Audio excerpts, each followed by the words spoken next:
بالحق أنه ليس هناك كوادر تجذب الناس، والناس مش معنى أنها ساكتة أنها مغفلة، الناس تميز، يعرفون الحق من الباطل.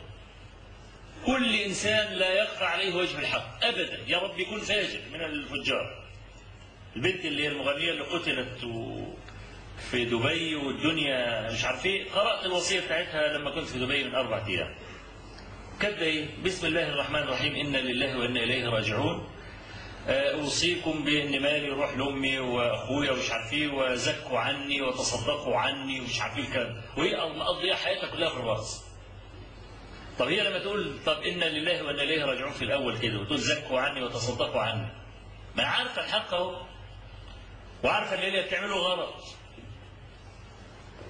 فما فيش بني آدم في الدنيا يخفى عليه وجه الحق في كل مسألة، بالذات في المسائل الكبار.